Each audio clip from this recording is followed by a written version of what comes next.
اللهم صل على محمد وآل محمد. آل محمد. اللهم صل على اللهم صل محمد. على وآل اللهم محمد. صل على محمد وآل محمد وعلى آله وصحبه الميامين المنتجبين. Ma'asyiral muslimin rahimakumullah, kita bersyukur dengan syukur yang setinggi-tingginya karena Allah Subhanahu wa taala dengan segala karunia-Nya, dengan segala kenikmatan lahir dan batinnya, kita bisa bersua pada malam hari ini untuk meneruskan pembacaan kitab suci Al-Quran kita.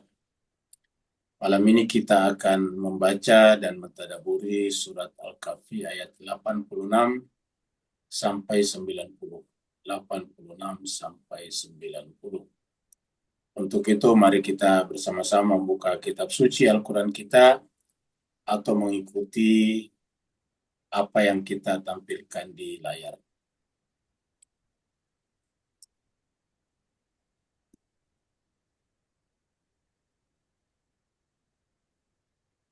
A'udzu billahi minasy syaithanir rajim. Bismillahirrahmanirrahim.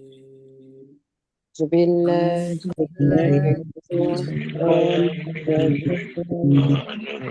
Bismillahirrahmanirrahim.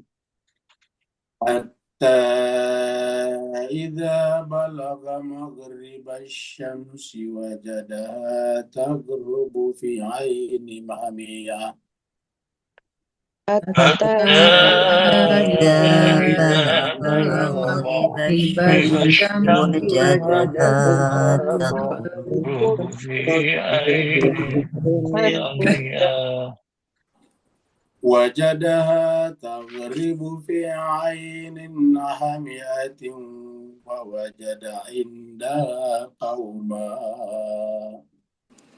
وجدها تغرب في عين حمئة ووجد عندها قوما قلنا يا ذا القرنين إما أن تؤذب وإما أن تتخذ فيهم حسنا. قلنا يا ذا القرنين إما أن تعذب وإما أن تتخذ فيهم حسنا. قال أما من ظلم فسوف نعذبه ثم يرد إلى ربه. قال أما من ظلم فسوف نعذبه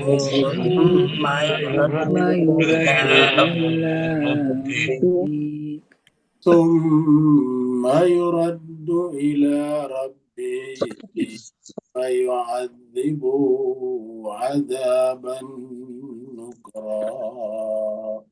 ثم يرد إلى ربه فيعذبه عذابا نكرا.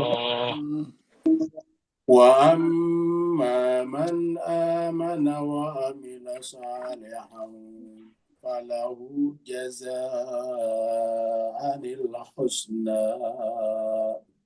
وأما من آمن وعمل صالحا فله جزاء الحسنى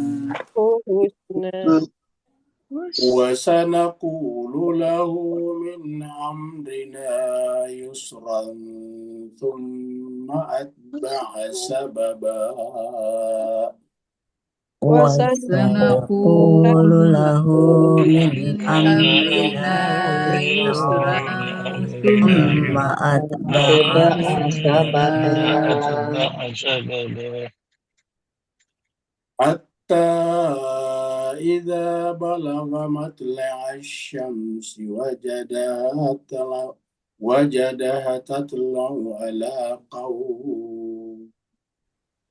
حتى إذا طالع الشمس وجدها تطلع على قوم على قوم لم نجعل لهم من دونها سترا على قوم لم نجعل لهم من دونها سترا صدق الله العلي العظيم. صدق الله العلي العظيم. اللهم صل وسلم وزد وبارك وبارك على رسول الله وآله وآله الأطهار على رسول الله وآله وآله الأطهار. اللهم صل على محمد وآل اللهم صل على محمد وآل محمد. اللهم صل اللهم صل على محمد وآل محمد.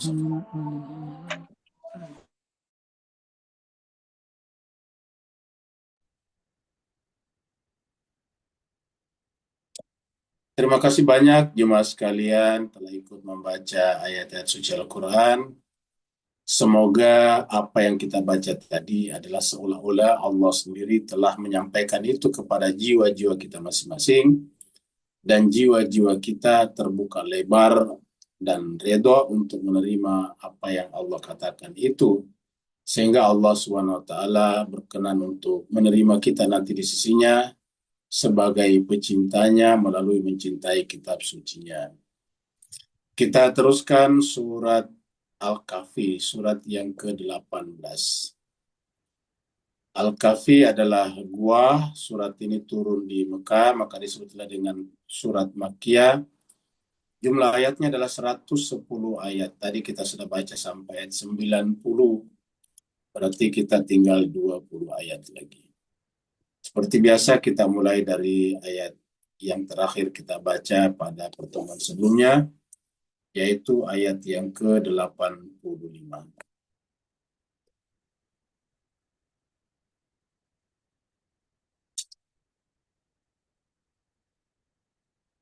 Di sini Allah SWT berfirman, A'udzubillahi minasyaitonirrajim, Bismillahirrahmanirrahim. Inna makkanna lahu fil ardi wa atainahu min kulli syai'in sababa. Jadi Zulkarnain yang kita bicarakan ini sekarang adalah Allah berikan tempat di muka bumi. Jadi ingat tema kita, judul kita adalah Zulkarnain. Zulkarnain kita ulangi, tak ada satupun yang menyebut dalam Al-Quran sebagai nabi. Para ulama pun juga hampir tak ada menyebutnya sebagai nabi, tapi ini diabadikan dalam Al-Quran. Jadi mirip dengan Luqman. Luqman juga itu tidak disebut sebagai nabi, tapi diabadikan di dalam Al-Quran. Kalau Luqman itu diabadikan sebagai pendidik yang baik terhadap anaknya. Sedangkan Zulkarnain diabadikan sebagai raja yang baik, sebagai penguasa yang baik. Jadi dengan demikian Al-Quran menjelaskan kepada kita bahwa Allah SWT mengapresiasi, menghormati, memuliakan siapa saja selama itu melakukan kebaikan. Jadi mereka ini boleh dikatakan bukanlah ustadz, bukanlah ulama. Yang mereka lakukan adalah seperti manusia yang lain, cuma mereka lakukan dengan benar. Luqman melakukan dengan benar kepada anaknya, dan Zulkarnain sebagai raja penguasa melakukan yang baik kepada rakyatnya. Maka Allah mengapresiasi keduanya. Bahkan ceritanya diabadikan di dalam kitab suci Al-Quran yang merupakan mukjizat terbesar sepanjang sejarah manusia. Di sini dikatakan bahwa dengan begitu Allah memberikan tempat kepada Luqman di muka bumi dengan tempat yang kuat. Apa sebabnya? Fa'atba'a sababa. Karena lagi-lagi disebutkan Zulkarnain mengikuti jalan yang benar. Fa'atba'a sababa, mengikuti jalan, yaitu jalan menuju kepada Allah. Jadi kita sebut Allah itu terkadang disebut dengan sebab pertama, sebab yang tidak disebabkan lagi. Jadi semua yang ada di bawah itu adalah akibat saja. Jadi kalau kita bagi dua, Allah itu adalah sebab dan selain Allah adalah akibat. Artinya tidak akan ada akibat kalau tidak ada sebab. Tidak akan ada makhluk kalau tidak ada khalik. Tidak akan ada hamba kalau tidak ada Tuhan. Tidak ada pengabdian kalau tidak ada yang diabdi, yaitu Allah sebagai al-ma'bud yang disembah. Jadi dengan demikian semua yang ada ini adalah merupakan cermin daripada Dia sebagai sebab. Sebab pertama kalau kita menyebut alam semesta ini berlaku juga hukum sebab akibat. Jadi fa'at ba'asa baba, lalu kemudian dia mengikuti sebab. Sebab itu adalah jalan. Seperti yang biasa kita sampaikan di sini, kita manusia itu hanya bisa memilih sebab. Kita tidak bisa memilih akibat, karena akibat itu adalah mesti bagi sebuah sebab. Artinya kalau sebabnya kita pilih, otomatis akibatnya muncul. Misalnya kita masukkan tangan ke dalam api. Itu namanya kita memilih sebab. Akibatnya apa? Ya, tangan kita terbakar. Jadi terbakar itu adalah akibat dari kita memasukkan tangan ke api. Tangan tidak mungkin terbakar kalau tidak diletakkan di atas api. Begitu juga kalau kita sengaja tidak minum berhari-hari atau beberapa jam saja, tentu kita haus. Jadi haus itu adalah akibat dari kurangnya air. Makanya dalam istilah ilmu pengetahuan biasa disebut dengan dehidrasi. Kekurangan air, kekurangan hidrat, kekurangan air. Jadi dengan demikian kita akan menjadi haus. Begitu sebabnya kita hilangkan dengan meminum air, maka haus pun akan hilang. Jadi sebab kita pilih, tapi akibat tidak bisa. Akibat itu adalah konsekuensi logis daripada sebab. Nah, dengan demikian, apa yang ada selain Allah adalah konsekuensi logis daripada Allah. Allah itu adalah Khalik, maka disebut Khalik kalau ada makhluknya. Kalau tidak ada makhluknya, ya tidak bisa disebut dengan Khalik. Karena pencipta disebut pencipta kalau ada ciptaannya. Penulis disebut penulis kalau ada tulisannya. Pencangkul disebut pencangkul kalau ada cangkulannya. Penyuling disebut dengan peniup seruling kalau ada bunyi seruling yang kita dengarkan. Begitulah. Jadi inilah yang terjadi pada Zulkarnain, yaitu fat bahasa baba. Sekarang kita masuk pada ayat baru, ayat 86. Jadi kekuasaan Zulkarnain ini adalah Karnain kita sebut sebelumnya dengan dua tanduk. Jadi tanduknya ada di barat, menjangkau barat ataupun timur. Jadi kalau dia berjalan, bisa berjalan ke barat ataupun ke timur, karena dua-duanya adalah merupakan wilayah kekuasaannya. Jadi tadi hatta sampai dia mengikuti sababa, ketika dia mengikuti jalan. Hatta idza balaga maghribasy syamsi. Dalam perjalanannya sampai kemudian dia mencapai maghribasy syamsi, tempat terbenamnya matahari. Jadi Bapak Ibu Tuan dan Puan lihat kata maghrib itu di sini muncul. Jadi maghrib itu sebetulnya bukan waktu ya. Di masyarakat kita terkenal maghrib itu waktu sholat, salah satu jenis sholat. Maghrib. Maghrib itu kalau dalam bahasa Al-Quran itu semuanya merujuk kepada tempat terbenam. Tempat terbenam atau waktu terbenam. Jadi bukan waktu sholat. Di maghrib itu dari kata gurub. Gurub itu artinya terbenam. Jadi kalau matahari turun sampai tidak kelihatan di horizon sebelah barat, namanya maghrib asyamsi. Ini istilah karena matahari kan aslinya tidak terbenam. Hanya dari sisi penglihatan kita.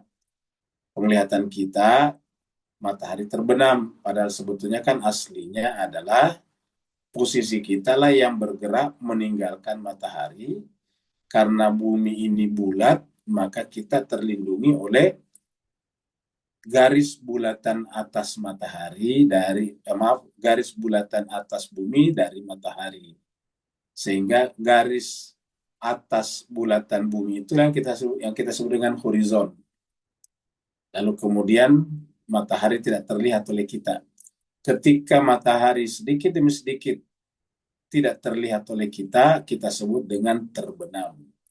Tapi apapun itu, dalam Al-Quran maghrib itu artinya tempat terbenam. Jadi makanya kalau kita baca Al-Quran itu, waktu-waktu salat itu biasa disebut dengan zuhur, kemudian isya, dan fajar atau subuh. Ya. Isya itu sebetulnya dua, ada isya awal, ada isya dua. Karena isya itu dari kata asya sebetulnya petang. Ya, itu baru waktu petang. Atau waktu malam, awal. Awal malam itu adalah maghrib. Jadi disebut dengan maghrib sekarang, awal malam kedua adalah dengan isya. Makanya kalau kita salat isya kan di awal malam. Kalau kita melakukannya tengah malam itu karena kita ter, ter, eh, ter, ter, apa, ter, terhindarkan atau terhalangi untuk melakukan salat lebih awal. Misalnya karena kita sakit, sehingga kita pingsan, sehingga kemudian nanti bangun pada saat malam atau tertidur misalnya, habis makan obat jam 5 tertidur, baru kemudian mungkin kita bangun tengah malam, baru kita salat isya.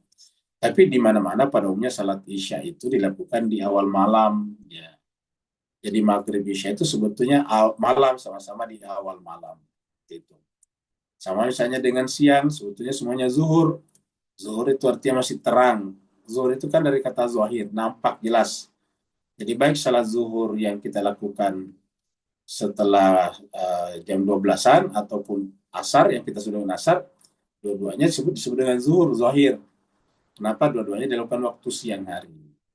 Kalau toh kita melakukannya sudah menjelang terbenam matahari itu karena kita terlalaikan atau karena urusan yang tidak bisa kita tinggalkan. Tapi pada umumnya kita melakukan salat zuhur asar itu waktu matahari masih terang benderang. Nah, terang benderang itu sebetulnya bahasa Arabnya zuhur.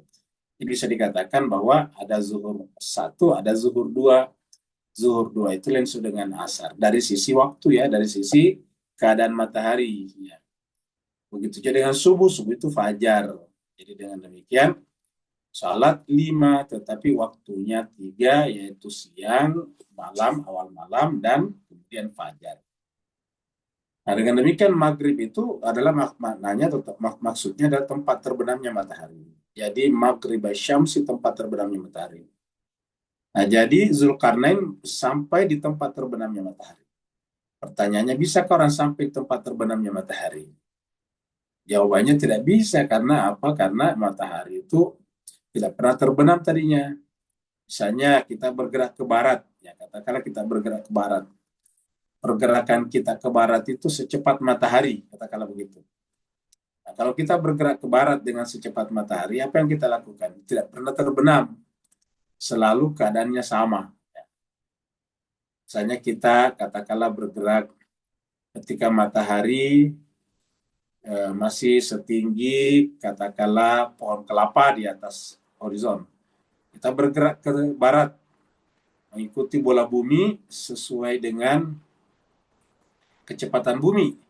Maka selama-lamanya kita akan menyaksikan matahari setinggi pohon kelapa, tidak akan pernah terbenam. Apa sebabnya? Karena bola bumi itu bergerak terus-menerus. Ya.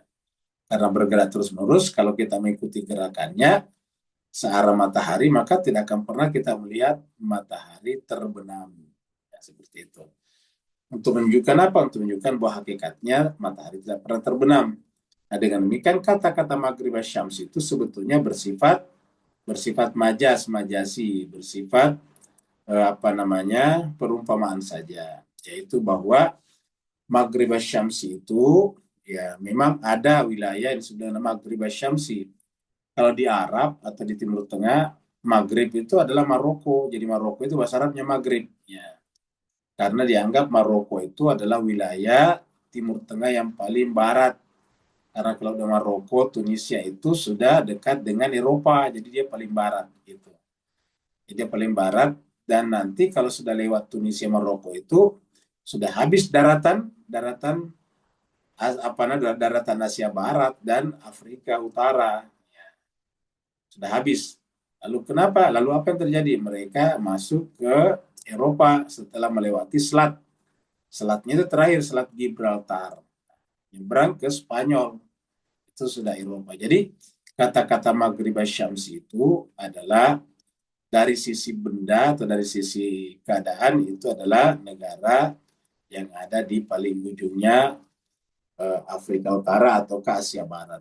Nah, sedangkan secara majasi atau secara simbolik itu maksudnya adalah terbenam matahari. Ingat, matahari itu adalah cahaya, terbenam cahaya kan berarti kegelapan. Tempat terbenamnya matahari itu adalah kegelapan.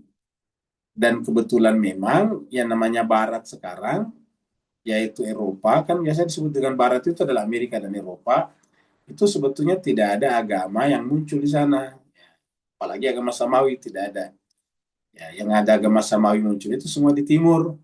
Kalau kita menyebut agama Samawi adalah Yahudi, kemudian Nasrani dan Islam, itu semuanya munculnya di sekitar Timur Tengah, di sekitar Mediterania, sekitar Laut Merah. Jadi itu adalah agama Samawi. Kalau agama lain mungkin ada agama misalnya di Amerika tadinya, tapi agama disebut dengan agama tradisional, agama animisme, dan ada di mana-mana.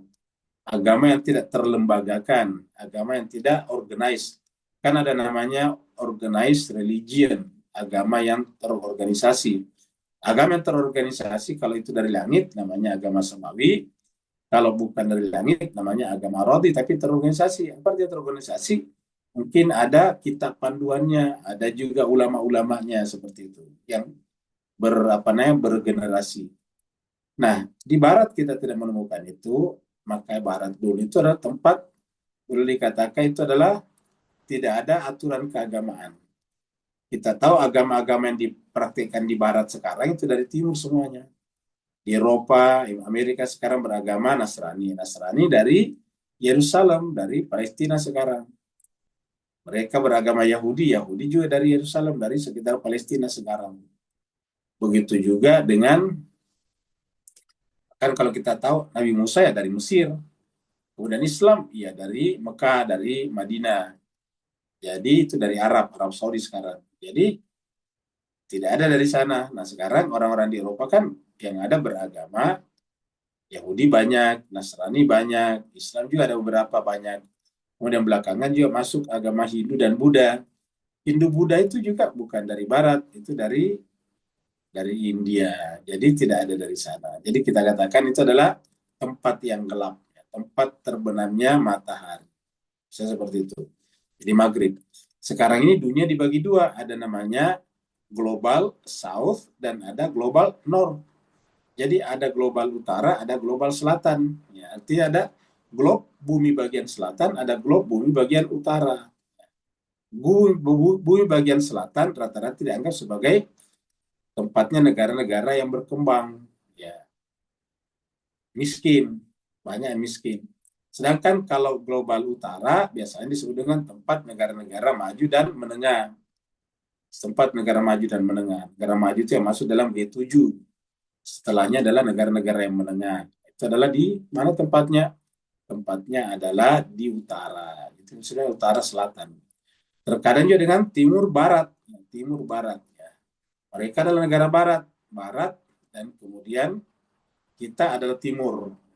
Makanya kemudian keahlian dalam dunia itu ada dua, ada namanya orientalis dan ada namanya oksidentalis. Oriental adalah timur, ahli negara-negara timur atau budaya timur namanya orientalis. Kemudian oksidental itu barat, ahli atau orang yang ahli dalam bidang negara-negara kebudayaan barat namanya oksidentalis. Biasanya orientalis itu orang dari negara barat mendalami negara timur, baik budayanya ataupun agamanya, namanya orientalis. Kalau di Indonesia terkenal orientalis bangsa Belanda adalah Snoek Hargroene, kan begitu. Van der Plas. Kemudian kalau di oksidentalis biasanya orang-orang dari timur. Orang-orang dari timur yang ahli tentang budaya dan agama-agama yang dikembangkan di barat, namanya oksidentalis. Jadi oksidental. Jadi orang yang ahli tentang barat disebut dengan oksidentalis. Nah, jadi itu sudah seperti itu adanya. Nah, jadi Al-Quran mengatakan bahwa Zulkarnain itu ketika mencapai maghrib asyamsi, tempat terbenamnya matahari, wajadaha, dan dia menemukan di sana tabrubu fi aini hamiatin. Bahwa ternyata matahari itu terbenam fi ainin, di sebuah mata air bukan mata air ini, tapi mata lumpur ya, mata air, tapi airnya adalah lumpur hitam. Ain itu adalah mata sebetulnya, secara bahasa ain itu mata. Kemudian hamiatin, ya hamiatin artinya lumpur hitam. Jadi hamiatin. Makanya kalau kita baca surat Al-Hijr, masih ingat surat Al-Hijr surat 15, ayat yang berbicara tentang manusia itu kan ada kata hamain. Itu hamain itu dari kata hamiatin. Ya. Di situ Allah mengatakan, A'udzubillahi minasyaitonirrajim, wa idz qala rabbuka lil malaikati inni khaliqun basyaran min salsalin min hamain masnun. Itu ada di sana. Jadi ingatlah tatkala Tuhanmu berfirman kepada malaikat bahwa malaikat aku Tuhan akan menciptakan basyaran manusia biologis min salsal dari tanah liat kering, min hamain dari lumpur hitam. Lumpur hitam itu hamain masnun. Hamain masnun. Nah, ini adalah hamiatin. Jadi hamain itu boleh jadi adalah jamaknya adalah tunggalnya, hamain masnun. Jadi kita temukan di sana. Jadi kita temukan kata hamain itu di sini. Nah, kita lihat surat 15 ayatnya 28. Wa idz qala rabbuka lil malaikati inni khaliqun basyaran min salsalin. Salsalin adalah tanah liat yang kering. Min hamain, ini hamain. Min hamain masnun, ini lumpur hitam. Hamain masnun, kalau di sini adalah hamiatin. Hamiatin. Jadi adalah mata tetapi yang keluar lumpur hitam. Jadi lumpur hitam. Sudah lumpur hitam. Jadi artinya lumpur itu artinya tidak bisa diminum, hitam artinya biasanya menjijikkan. Kalau lumpur, karena biasanya tempat kerbau biasanya berkubang. Jadi fi ainin hamiatin wa wajada indaha qauman. Ya. Ternyata di sana Zulkarnain di Maghrib Syams di sini dia menemukan di sana indah di sisinya, maksudnya di ainin hamiatin ini kauman, suatu kaum. Jadi ada kaum di sana, ada komunitas di sana. Ada komunitas di sana. Dan komunitas itu memang kerjanya melakukan keburukan sampai Allah memberikan otoritas kepada Zulkarnain untuk mengazabnya atau memberikan ampunan kepadanya. Coba di sini dikatakan. Qulna, kami Allah berfirman, ya Zulkarnain, wahai Zulkarnain, terserah kamu. Jadi artinya bahwa kaum ini kaum yang buruk, jahat. Ya Zulkarnain, imma antu azibah, terserah kamu akan mengadabnya, wa imma antatakhidha fihim husna, ataukah kamu ingin berbuat baik kepadanya. Maksudnya di sini kamu ingin berbuat baik, bukan mereka yang baik, kamu ingin berbuat baik. Artinya misalnya mungkin membimbing mereka, memaafkan mereka, tapi dengan catatan membimbing mereka supaya menjadi baik. Jadi bisa imma antu adziba wa imma antatakhidha fihim husna. Jemaah sekalian, kira kita di faktanya sekarang ini, ya ini sebetulnya yang tempatnya matahari terbenam yaitu barat sekarang ini benar-benar menurut kita adalah sebuah sebuah problem. Apa sebabnya? Karena coba kita lihat, Israel melakukan kejahatan yang luar biasa kepada Gaza, yang oleh lembaga PBB pun disebut sebagai melakukan genosida, tetapi mereka mendukung Israel. Mereka mendukung Israel. Ya, bahkan mereka tidak pernah berusaha untuk menjatuhkan pemerintahan Netanyahu. Sedangkan Iran yang tidak melakukan apa-apa, mereka ingin menjatuhkan pemerintahannya. Coba. Mereka ingin menjatuhkan sistem pemerintahan Iran, padahal Iran tidak melakukan apa-apa. Iran justru korban embargo, korban pembuatan atau penyebaran hoax, framing, dan berita-berita buruk. Iran justru kemudian ditembak pertama kali oleh Israel pada bulan Juni yang lalu sehingga terjadi perang 12 hari. Tetapi kok sampai sekarang negara barat justru meminta supaya Iran itu harus dihukum. Kalau kita lihat wacana sekarang, Amerika harus menyerang Iran. harus menjatuhkan pemerintahannya. Mereka diembargo sampai sekarang. Sementara Israel, ya jelas-jelas melakukan. Bahkan Donald Trump menuduh pemerintah Iran membunuh demonstran, padahal tidak punya bukti, tidak ada foto, tidak ada video. Nah, sementara kalau toh ada korban di sana yang dibunuh oleh sesama demonstran yang disusupkan oleh Mossad, tidak banyak. Tapi Israel jelas-jelas sampai sekarang sudah membunuh 71.000 orang Palestina di Gaza. Kok tidak pernah berusaha Donald Trump menjatuhkan Netanyahu? Tidak pernah Amerika mengatakan kami akan menjatuhkan Netanyahu kalau membunuh banyak orang. Sedangkan dia mengancam Iran, kalau kau membunuh demonstran, kami akan menjatuhkan. Hari ini menunjukkan bahwa benar-benar adalah sebuah kejahatan, dan membuat orang yang menerima menjadi jungkir balik penalarannya. Dan kita lihat negara-negara Muslim pun yang aslinya menerima wahyu, agamanya menerima wahyu dari Allah, karena membebek terhadap Barat menjadi lucu juga. Jadi lucu sekali. Karena saudara-saudaranya yang dibunuh di Palestina, tapi dia juga justru mendukung Amerika. Kita tahu Saudi, pejabat Saudi 2-3 hari yang lalu datang ke Amerika, mendukung Amerika untuk menyerang Iran. Dengan alasan kalau Iran tidak diserang, dia tambah kuat nantinya. Ya. Jadi dia tidak senang kalau sesamanya Muslim kuat. Ya, dan dia tidak pernah berkomentar apa-apa tentang Israel yang membunuh rakyat Palestina. Ini kan lucu. Jadi oleh sebab itulah Al-Quran mengatakan itu adalah tempat terbenamnya matahari. Barat itu tempat terbenamnya matahari. Dan di sana ada mata air lumpur hitam. Dan di sana ada kaum, ada orang, ada masyarakat. Artinya bahwa bukan hanya Barat, tapi yang mendukung Barat juga ada di sana. Bahkan mayoritas sekarang.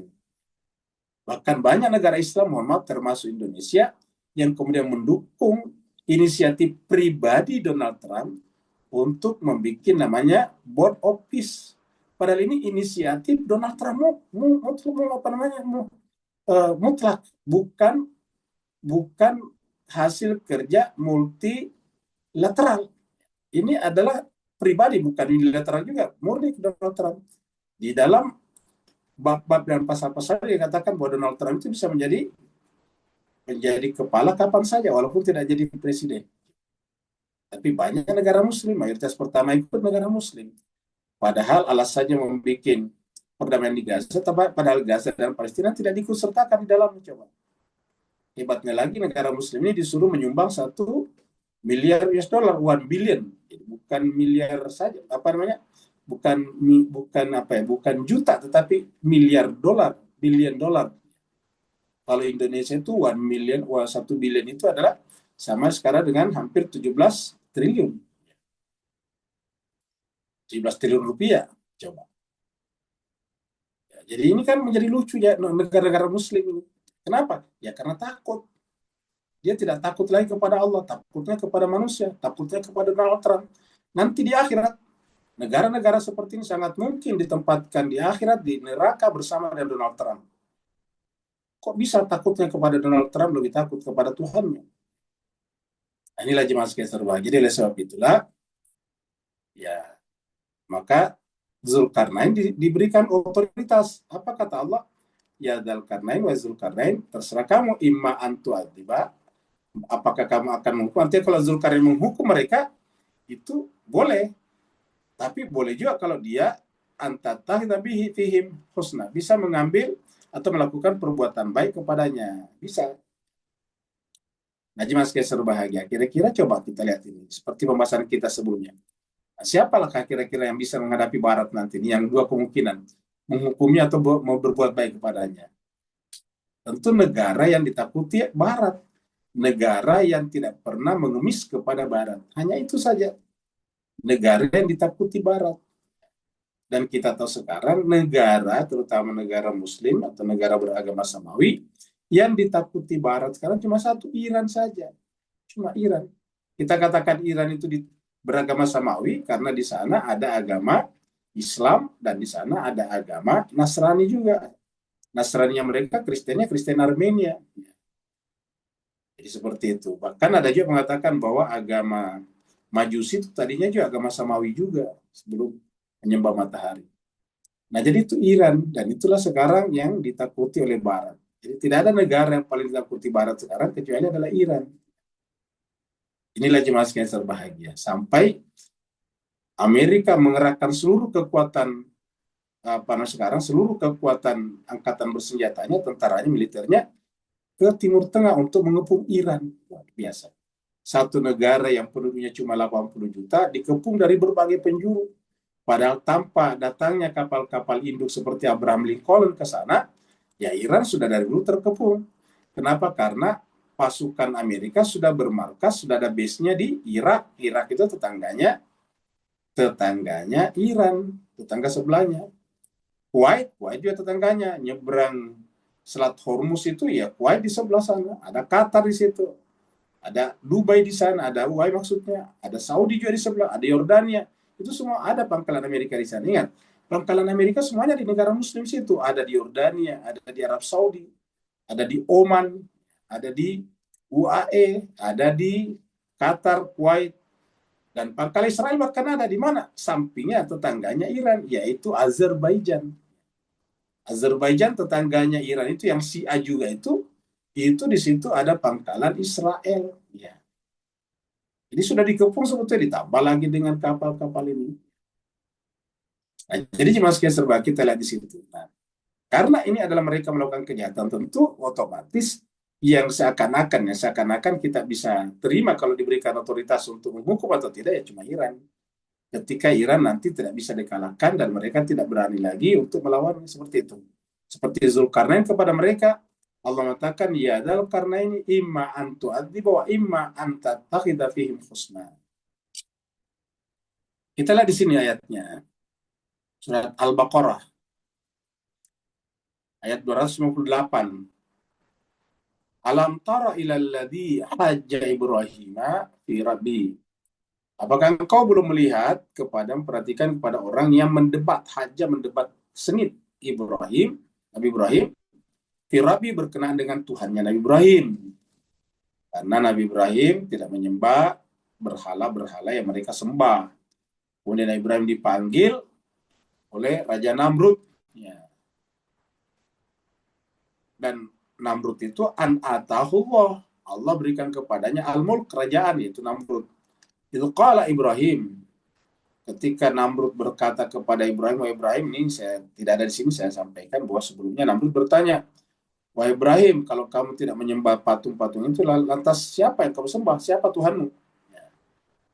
Maka kemudian qala Ibrahim berkata, Rabbiyalladzi yuhyi wa yumit. Tuhan saya bukan patung-patung, bukan sesama manusia, bukan apa-apa. Tuhan saya adalah zat yang menghidupkan dan mematikan. Rabbiyalladzi yuhyi wa yumit. Tuhanku yang kusembah adalah Tuhan yang menghidupkan dan mematikan. Qala Namrud berkata, ana uhyi wa umit. Saya juga bisa menghidupkan dan mematikan. Qala Ibrahim, Nabi Ibrahim berkata, fa innallaha ya'ti bisyamsi minal masyriqi fa'ti biha minal maghrib.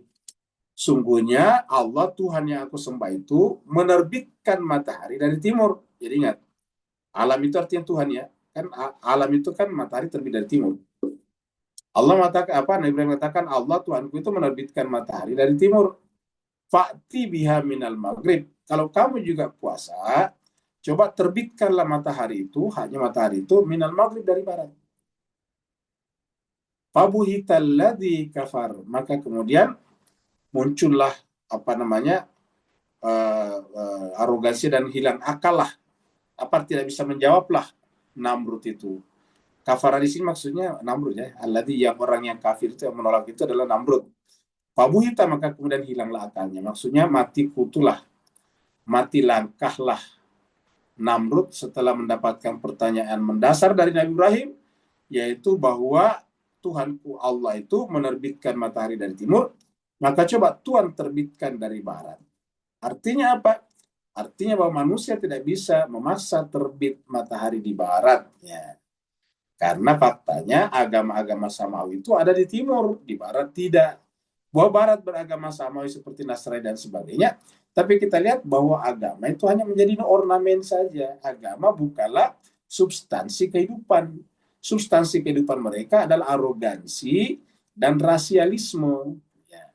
yang dibungkus dengan istilah-istilah ekonomi seperti kapitalisme, open market, pasar bebas, pasar terbuka, dan sebagainya. Apalagi istilahnya welfare state misalnya, itu istilah-istilah mereka gunakan supaya kita merasa wah ini adalah ilmiah, padahal sebetulnya di dalamnya itu adalah rasialisme. Seperti yang kita lihat tadi, jelas-jelas Netanyahu melakukan genosida, tetapi mereka tidak pernah mengatakan bahwa mari kita serang Netanyahu karena telah melakukan pembunuhan terhadap rakyat Palestina sebanyak 70.000 orang. Begitu Iran disusupkan ke dalamnya Mossad dan CIA dan MI6, lalu kemudian membunuhi polisi di Iran, lalu kemudian mereka Donald Trump mengatakan kalau Iran membunuh demonstran kami akan menyerangnya, seperti itu. Kenapa Donald Trump tidak pernah mengatakan kalau Netanyahu membunuh rakyat Palestina kami akan menyerangnya? Ya. Inilah jemaah sekalian berbahagia. Bukti-bukti bagaimana bagaimana rasialisme itu disembunyikan dengan istilah-istilah seperti tadi kapitalisme, demokrasi, human right, dan sebagainya. Jadi human right, demokrasi, dan semacamnya itu adalah merupakan masker saja. Itu hanyalah merupakan topeng untuk menutupi wajah buruk mereka yang sesungguhnya, yaitu tidak pernah menjadi tempat terbitnya matahari. Wallahu la yahdil qaumaz zalimin. Dan ingat kata Allah, Allah tidak pernah memberikan hidayah kepada kaum yang zalim. Selama mereka berbuat zalim, tidak akan pernah mereka menemukan jalan yang benar. Kalau sekarang mereka belum kalah, tetapi kita lihat mulai goyah, maka itu bukan karena tidak terkalahkan, tapi karena kita di timur belum bersatu, terutama umat Islam. Umat Islam yang sejatinya menjadi paling marah karena masjid atau tanah sucinya dirusak, lalu kemudian umatnya dibunuh sampai ratusan ribu sampai jutaan orang sampai sekarang, tapi justru mereka semuanya berteman baik dengan pembunuh itu. Hebatnya lagi di Indonesia ini ada ustadz yang mengatakan ketika muncul board of peace ini, lalu kemudian jelas-jelas mendukung Israel, apa kata ustadz itu? Dia katakan kita harus berbaik sangka kepada iblis sekalipun. Boy, luar biasa. Seperti itu. Nah, jadi cuma sekian sebagai ini yang kita saksikan ya. Ayat berikutnya surat Al-Maidah. Ayat 118. In tu'adzibuhum fa innahum ibaduk. Ini adalah kata-kata Nabi Isa sebetulnya kepada Allah berkenaan dengan kelanjutan agama Nasrani sepeninggal. Ingat kata sepeninggal itu bukan meninggal Nabi Isa, seperginya Nabi Isa diangkat, lalu kemudian agama Nasrani yang asli di bawah Nabi Isa berubah sama sekali menjadi doktrin Trinity. Tiba-tiba Nabi Isa yang harusnya merupakan Abdullah, hamba Allah, Rasuluhu wa abduhu, rasulnya dan hambanya, tiba-tiba menjadi ibnuhu, menjadi putranya. Maka kemudian ketika Allah bertanya, apa kata Nabi Isa di sini? In tu'adzibuhum, kalau kamu Tuhan mengazab mereka, fa innahum ibaduk, sesungguhnya mereka adalah hamba-Mu juga. Artinya, ya Allah, kalau kamu mengazab mereka, janganlah terlalu berat. Kenapa? Karena mereka hamba-Mu juga. Wa in taghfir lahum, dan kalau kamu mengampuni mereka ya Allah, padahal ini jelas-jelas Trinitas ini, musyrik. Fa innaka antal azizul hakim. Maka sungguhnya engkaulah Tuhan yang maha perkasa lagi maha bijaksana, hakim. Itu kata Nabi Isa. Nah kita lihat, karena, jadi ingat, Nabi Isa memandang Allah seperti itu. Nah sekarang kasusnya Al-Quran memandang Zulkarnain seperti itu. Kan ini berarti Zulkarnain bukan manusia sembarangan. Pasti Zulkarnain bukan sembarangan, karena Allah memberikan otoritas kepadanya. Apakah engkau akan mengazab dia ataupun tidak, atau mengambil kebaikan dari mereka, atau berbuat baik kepada mereka? Terserah kamu Zulkarnain. Kan berarti Zulkarnain ini adalah oleh Allah dianggap bisa mewakili kebenaran. Kalau toh dia menghukum seperti yang dikatakan Nabi Isa di sini, kalau toh dia berbuat baik kepadanya, berbuat baik tanpa harus membenarkan kejahatan yang mereka lakukan. Kita lanjut lagi pada ayat berikutnya.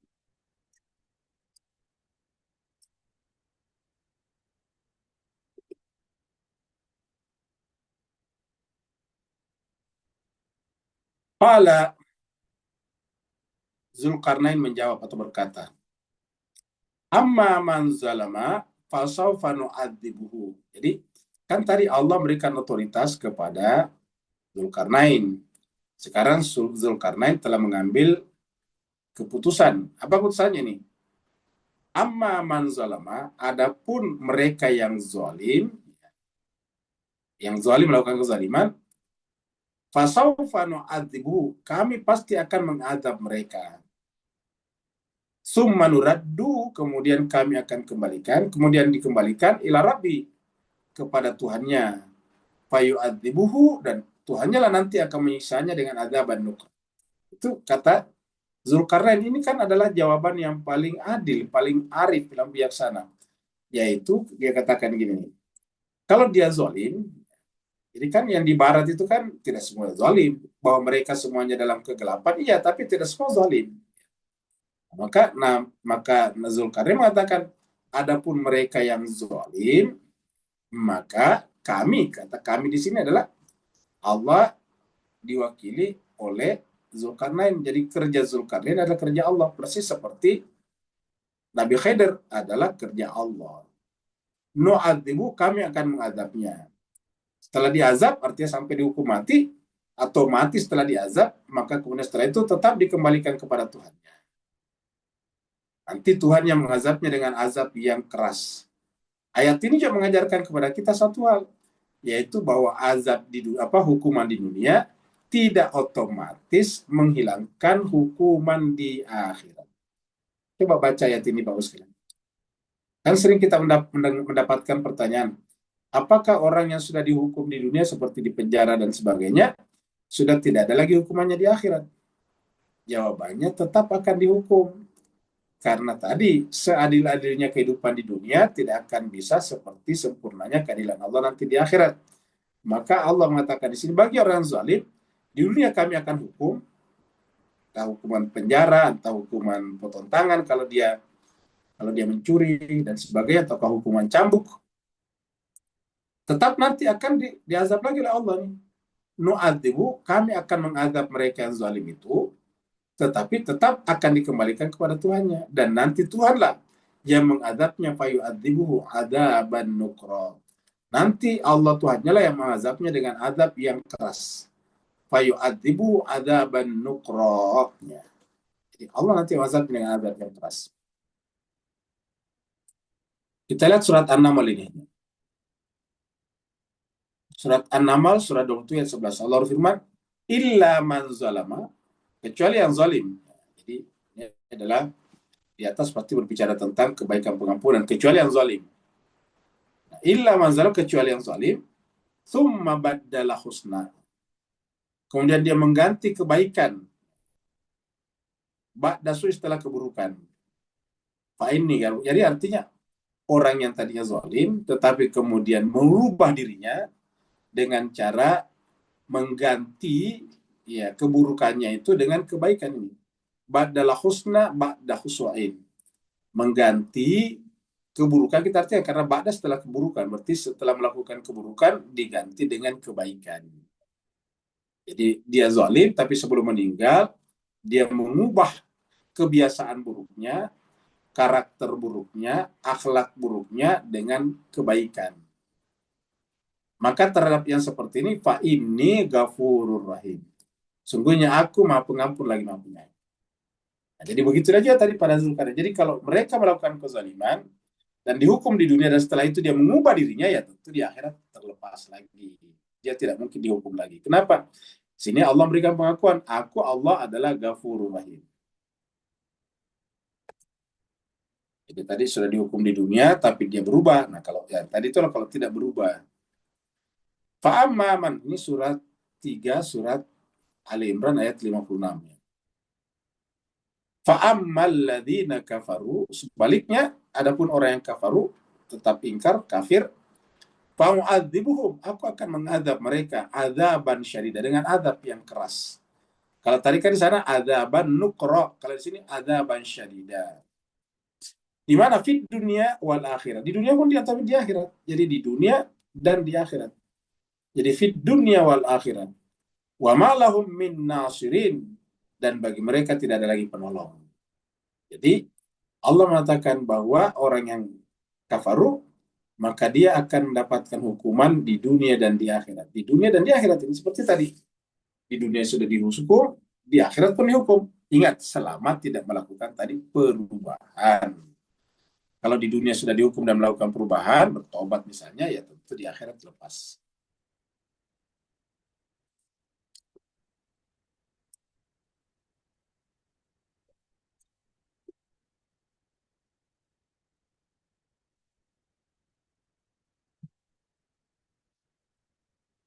Wa amman amana, tadi kan wa amman zalama. Sekarang ini adalah wa amma. Tadi amman zalama, sekarang wa amman amana.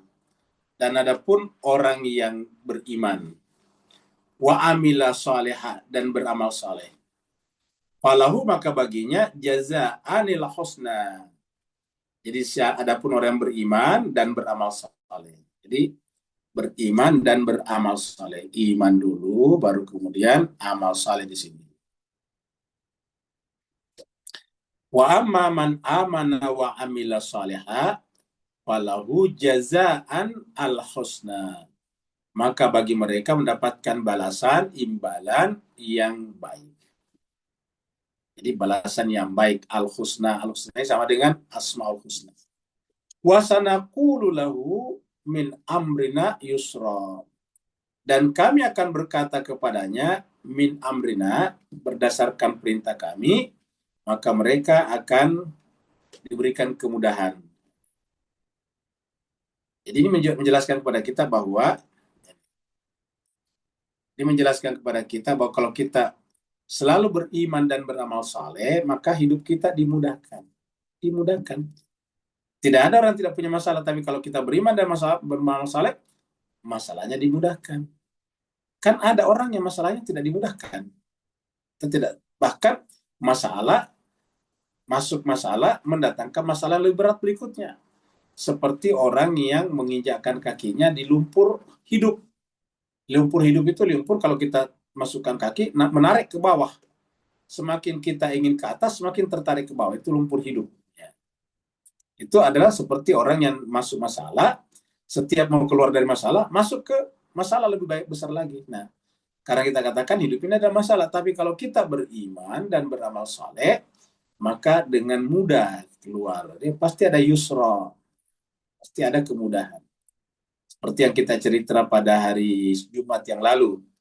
Ada suatu tempat di Indonesia sini, di Pulau Jawa sini, di Boyolali sana, ada tetangga dengan tetangga berutang. Bapak berutang kepada ibu-ibu tetangganya. Ya namanya utang kan harus dibayar. Maka ibu itu pada saatnya dia menagih utangnya, dia marah. Kemudian si bapak tetangga itu membunuh tetangganya yang ibu dengan anaknya. Coba kita lihat. Berusaha membunuh ibu dan anaknya. Anaknya meninggal. Ibunya kritis. Nah kan menjadi tambah dalam kan. Cuma gara-gara utang, mungkin utangnya cuma 1 juta, 2 juta. Tapi kemudian mungkin akan selama-lamanya tinggal di dalam penjara. Begitulah. Jadi artinya apa? Tidak mendatangkan kemudahan. Tapi kalau orang itu beriman dan beramal saleh, Allah mudahkan. Kan di tempat lain dikatakan, wa may yattaqillah yaj'al lahu makhraja wa yarzuqhu min haitsu la yahtasib. Siapa yang beriman kepada Allah, siapa yang bertakwa kepada Allah, may yattaqillah yaj'al lahu makhraja, Allah selalu berikan jalan keluar, mudah jadinya, jalan keluarnya mudah. Wa yarzuqhu min haitsu la yahtasib, dan Allah selalu berikan rezeki dari arah yang tak disangka-sangka. Selama ini kita penuh ini amanah wa amila salihan, beriman dan beramal saleh. Beriman dan beramal saleh. Cobalah Bapak Ibu sekalian berbahagia, rajin membaca Al-Quran, terutama tadabbur ya. Dimanapun, tidak harus di kelas kita ini, di rumah juga atau di tempat lain, di ustadz lain, di ulama lain, di mana yang penting Al-Quran. Lalu kemudian kita mengikhlaskan semuanya. Itu kita melakukannya dengan ikhlas, bukan karena berharap ini dan itu. Itu nanti berasa sekali setiap urusan-urusan kita itu akan dimudahkan Allah SWT. Itu terasa ringan ya, kalau ada masalah. Karena ini janji Allah, ini bukan janji. Kalau janji manusia masih bisa ingkar. Ini janji Allah ini. Wa amman amana wa amila salih. Adapun orang beriman dan beramal saleh, Aslinya ini kan yang berbicara Zulkarnain. Makanya kita katakan Zulkarnain ini adalah wakil Allah juga sebetulnya. Karena ini adalah berbicara tadi dengan Zulkarnain di atas kan qala itu Zulkarnain. Nah, Zulkarnain mengatakan adapun yang beriman beramal saleh maka balasannya adalah al-husna, kebaikan. Ya.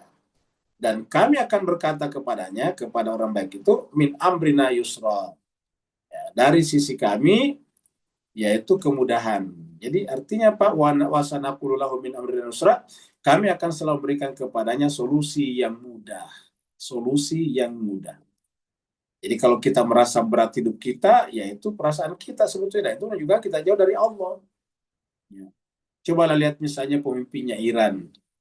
Ya, dia di embargo 40 tahun, negaranya diserang secara ekonomi, dikepung, tapi lihatlah apakah di wajahnya ada kelihatan tegang, ada pucat, ketakutan, nggak ada, biasa-biasa saja. Ya lihatlah itu. Ya. Ali Khamenei berbicara beda sekali dengan Donald Trump. Cobalah lihatlah, ambil video-video Donald Trump disandingkan dengan video-video Said Ali Khamenei ya, yang ada di Iran. Coba didampingkan itu kelihatan sekali seperti bumi dan langit. Ya, Donald Trump berbicara dengan gayanya seperti itu, pelamboyannya, sedangkan Ali Khamenei dengan gaya ketenangannya. Ya. Nah, jadi ini kita lihat juga apa sebabnya, karena memang kualitas batinnya berbeda. Kualitas batinnya berbeda. Satu ingin mendapatkan apresiasi, selalu ingin mendapatkan kamera, yang satunya tidak pernah mengharapkan seperti itu. Jadi oleh sebab itulah kualifikasinya berbeda. Nah itu adalah selalu yusra. Tapi apa yang terjadi? Ya selalu Iran itu selalu diberikan solusi yang jalan keluar yang terbaik. Selama 40 tahun tidak pernah bisa dijatuhkan oleh Amerika dan negara Barat, luar biasa. Ini sudah fakta buktinya. Banyak negara diserang ekonomi sudah jatuh. Indonesia jatuh presidennya pada tahun 65 setelah inflasi 600%. Ya. Kemudian Presiden Indonesia berikutnya yaitu Soeharto jatuh pada tahun 98 setelah diserang dengan kejatuhan harga nilai rupiah. Rupiah dari 2.500 per US dollar, 1 US dollar menjadi 17.000 pada saat itu, sehingga kemudian Soeharto mundur. Coba kita lihat juga sekalian. Venezuela presidennya bisa ditangkap setelah dikepung oleh Angkatan Laut Amerika. Ya. Tapi cobalah lihat yang terjadi di sini. Gaddafi yang ada di Libya itu bisa kemudian dengan gampang dibunuh, dipermalukan di depan umum. Ya. Setelah diserang oleh sekutu dan dibantu oleh oleh volunteer yang menyebut dunia Islam dengan teroris itu ISIS. Ya. Begitu Saddam Hussein tadinya juga kita lihat Saddam Hussein waktu ditangkap tahun 2000 berapa itu seperti seperti tikus ditarik dari dalam lubang oleh sekutu, dipermalukan. Tapi apakah bisa melakukannya terhadap Ali Khamenei? Sama sekali enggak. Karena ini kualifikasi berbeda. Ya. Allah Tuhan yang didekati, yang ada dalam hatinya Sayyid Ali Khamenei, tidak mungkin membiarkan ulama ini seperti itu. Enggak mungkin, kata Allah di sini. Tapi yang gayanya memang gaya-gaya gitulah, arogan, kesombongannya luar biasa. Ya itu dipermalukan. Tapi kalau dia benar beriman dan beramal saleh, pasti akan diberikan solusi jalan keluar. Ini janji Allah. Kita lihat lagi surat Al-An'am. Surat 6 ayat 48. Allah firman, "Wa ma nursilul mursalina illa mubasysyirin wa mundzirin." Dan tiadalah kami mengutus rasul-rasul kecuali untuk memberikan kabar gembira dan peringatan. Faman amana. Jadi nabi itu diutus, rasul-rasul diutus hanya dua, memberi kabar gembira dan peringatan. Terus bagaimana dengan orang yang diberi peringatan? Ya terserah mereka.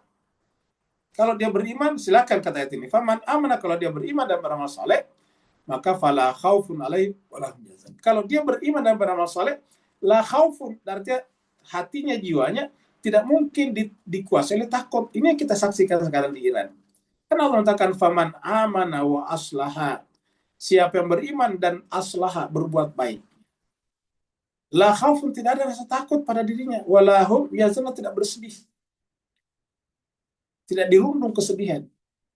Tidak larut dalam kesedihan. Faman amana wa aslaha fala khaufun alaihim wala hum yahzanun. Surat At-Talaq. At-Talaq Talak ini tadi, Umayyad Takillah juga di atas itu ada. Jadi kita ambil ayat 7-nya. Ayat 7. At-Talak itu surat 65. Liyunfiq dhu sa'atin min sa'ati. Allah mengatakan, hendaklah orang yang lapang rezekinya itu membelanjakan hartanya di jalan Allah, menginfakkan hartanya sesuai dengan kelapangannya min sa'ati. Sebaliknya, man qudir alaihi rizqu, siapa yang rizkinya ala kadarnya sempit, maka falyunfiq mimma atahullah. Maka hendaklah dia menginfakkan apa yang ada pada dirinya sesuai dengan apa yang Allah berikan. Jadi tidak harus dengan menginfak itu dengan harta benda.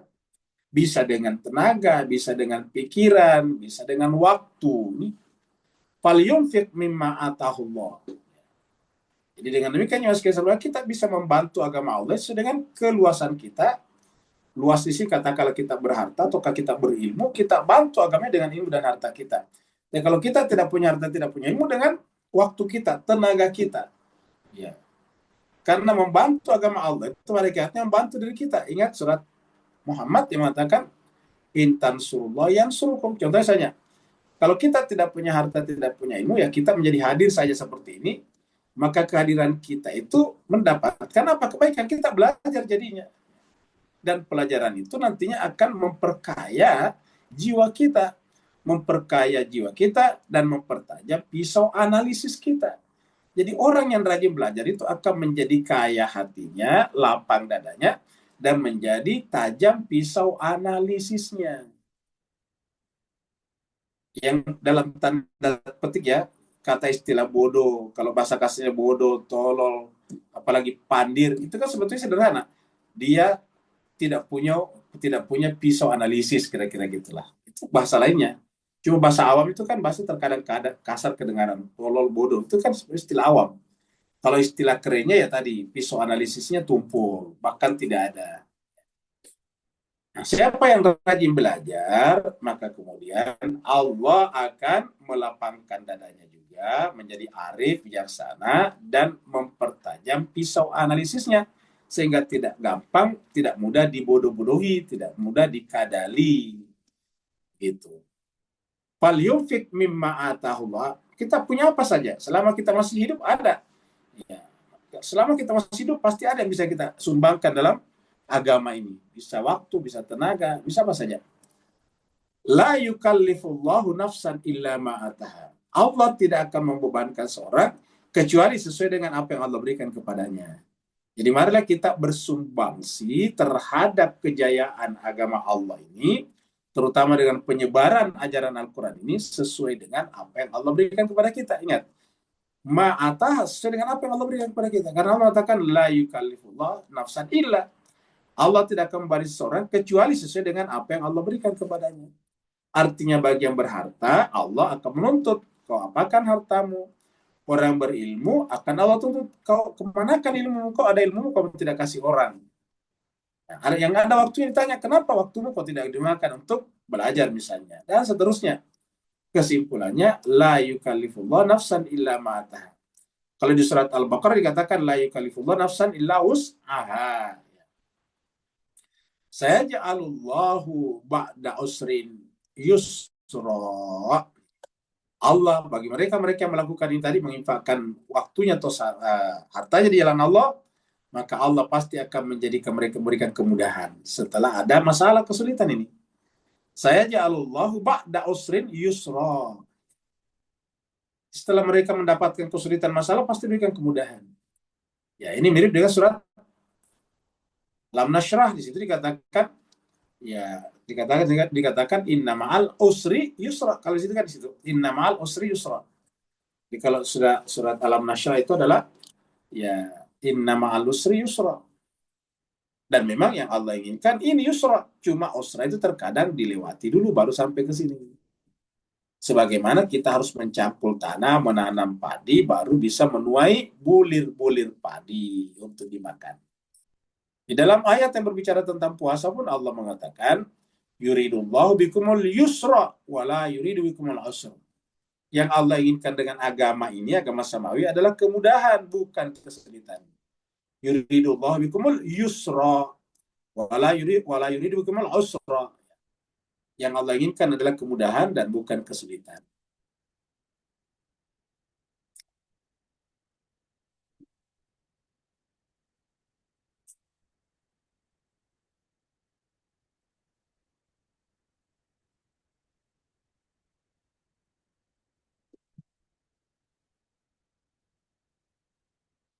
setelah tadi Zulkarnain menyelesaikan tugas-tugas keadilan dan kerajaannya di bagian baratnya bumi atau di bagian barat kekuasaannya, dia menempuh jalan lagi ke timur ini. Summa atba'a sababa. Dia menempuh sebab lagi, mengikuti sebab. Atba itu mengikutkan sebab. Dia menempuh sebab, ya. Ataukah mengikuti sebab. Hatta idza balaga, sampai ketika dia sampai ini. Hatta sehingga iza ketika balaga tiba sampai matli asyams. Kalau tadi kan maghrib asyams, sekarang matli asyams. Sampai di tempat terbitnya matahari. Jadi tadi maghrib asyams tempat terbenamnya, kemudian matli asyams adalah tempat terbitnya. Tempat terbitnya matahari itu namanya masyrik. Ya. Tempat terbit, ya, masyrik asyams. Ya. Matli asyamsi wajadaha tatlu'u ala qaumin. Ketika sampai di tempat terbitnya matahari, berarti bagian masyrik, tadi kan bagian maghrib. Ya. Wajadah, dia Zulkarnain menemukan di tempat itu, wajadah tatlu'u ala qaumin. Dia menemukan di sana matahari terbit di atas sebuah kaum. Maksudnya ada komunitas di sana, ada masyarakat. Ya, di masyarakat tempat terbitnya matahari itu, lam naj'al lahum min duniha sitra. Lam naj'al lahum min dunia. Secara bahasa ini lam naj'al, kami tidak menjadikan bagi mereka hukumnya kembali kepada kaum tadinya di sini. Min dunia, daripada matahari, sitra, penutup. Jadi artinya dia tidak punya sitar, tidak punya hijab terhadap matahari. Jadi artinya apa? Dia tidak punya hijab terhadap cahaya.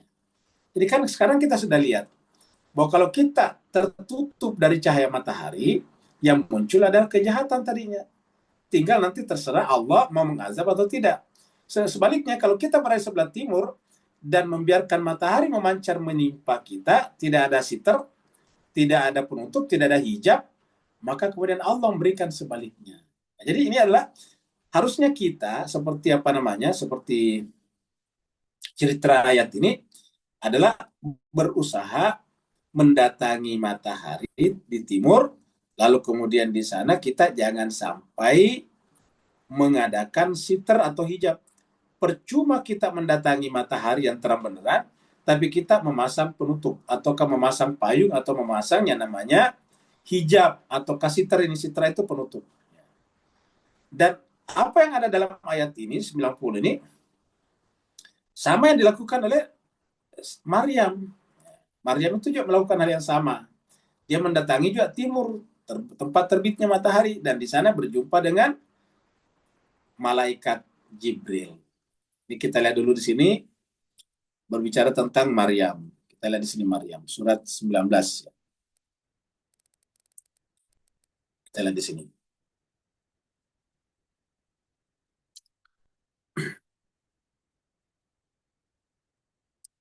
Ini dia, ya. Fattakhazat, ini di atas ini tentang Maryam. Jadi wadkur fil kitab Maryam, ini Maryam ya. Jadi kita lihat di sini, kita mulai dari 16. Wadkur, dan ingat kala, cerita kala, fil kitab, di dalam Alkitab termasuk Al-Quran, cerita tentang Maryam. Maryam yang maksud sini ibunya Nabi Isa, istrinya Imron. Idzin tabadat, ketika dia meninggalkan min ahliha, penduduk kampungnya, masyarakatnya, atau keluarganya, mendatangi sebuah makanan syarqiyah, sebuah tempat di sebelah timur. Ini syarqiyah itu tempat terbitnya matahari. Makanan syarqiyah. Fattahazat min dunihim, lalu kemudian dia mengambil min dunihim, selain mereka, tabir, hijaban. Artinya apa? Artinya dia menutup diri terhadap manusia, sehingga apa yang terjadi? Matahari ini menyinari langsung dirinya. Jadi ini adalah justru hijabnya kepada dunia, bukan kepada cahaya. Ingat, fattakhazat min dunihim, himnya ini kembali kepada ahliya di sini. Dia mengambil hijab dari mereka, sehingga kemudian dia hanya berhadapan-hadapan dengan cahaya matahari yang terbit di timur ini. Ya. Nah, ketika kemudian jiwanya atau dirinya berhadapan-hadapan langsung, bermuajah face to face dengan matahari yang terbit di timur, farsalna ilaiha, lalu kami kirim utus kepadanya ruhana, ruh kami, yaitu malaikat Jibril. Fatamassalaha, malaikat itu memperlihatkan diri dengan jelas, menyerupai manusia sawiyah yang sempurna. Fatamassalaha basyaran sawiyya.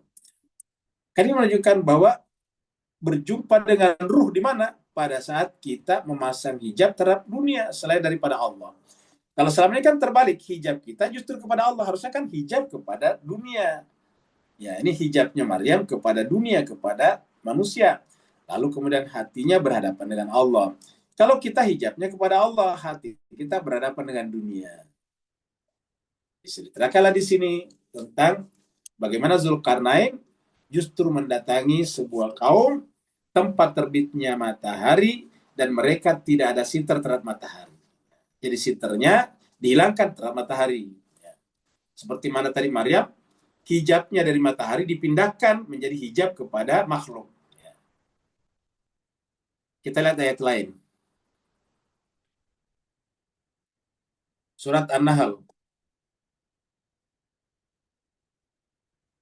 Summa awhayna ilaika anittabi millata Ibrahim. Itu tadi adalah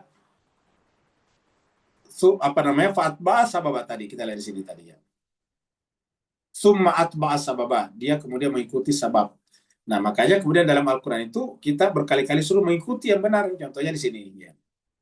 Summa awhayna ilaika, kemudian kami wahyukan kepadamu Muhammad anittabi, agar mengikuti millata Ibrahim hanifah. Kenapa millah Ibrahim? Karena itu adalah jalan menuju kepada sebab yang paling tinggi. Kenapa? Wa bakana minal musyrikin. Nabi Ibrahim tidak ada hijab, tidak ada musyrik dalam jiwanya. Surat Taha juga begitu. Qala, Allah berfirman, ihbita minha jami'a. Turunlah kamu berdua semuanya. Ba'dukum li ba'din aduh. Sebagian kalian sama sekalian. Ini adalah cerita manusia ketika turun ke bumi ya. Ba'dukum li ba'din aduh. Sebagian kalian menjadi sebagian lain menjadi musuh ketika turun daripada tempat yang mulia. Tapi ingat, fa imma ya'tiyanakum, kalau supaya bisa keluar daripada permusuh-musuhan ini, maka fa imma ya'tiyanakum min huda, tatkala datang nantinya dariku huda, petunjuk, maka faman tabi'a hudaya, maka siapa yang mengikuti tiba kepada petunjukku itu, fala yudillu wa la yashqa, tidak akan tersesat dan tidak akan celaka. Sama tadi dengan yang ayat An-Nahl ini. Mengikuti millah Ibrahim, kita tidak ada syirik. Sekarang surat Al-Qadar ya. Al-Qadar ini kaitannya dengan ayat yang terakhir ini, ayat 90. Jadi kita ada terbit matahari, dan di sini disebutkan juga salamun hiya hatta matla'il fajar. Apa itu terbitnya fajar di sini? Ya, tentu bukan fajar pagi di sini. Kalau fajar pagi Lailatul Qadar singkat. Yaitu terbitnya. Jadi kata-kata salam di sini bisa bermakna 2 atau 3, dengan yang pertama ini adalah fajar, tetapi ini fajar tidak mungkin cuma fajar pagi karena pendek. Yang pertama adalah fajar kematian. Jadi kalau kita meninggal baru kita bangun pagi, sebetulnya baru bangun. Seperti hadis yang mengatakan bahwa an-nasuniyam faida matu intabahu. Manusia itu pada hakikatnya tertidur, setelah dia mati baru terbangun. Nah, berarti terbangun itu kan fajar. Jadi fajarnya kita sungguhnya pada saat meninggal dunia. Nah, harapannya dengan Lailatul Qadar kita mendapatkan kedamaian sampai meninggal dunia dan terbitnya fajar kehidupan berikutnya. Yang ketiga, makna ketiga, yaitu bahwa kalau kita mencari atau menghidupkan Lailatul Qadar, berarti kita telah berjanji pada diri kita dan kepada Allah untuk menempuh jalan menuju kepada Allah. Allah itu selalu disimbolkan dengan matahari kan? Allahu nurus samawati wal ardh.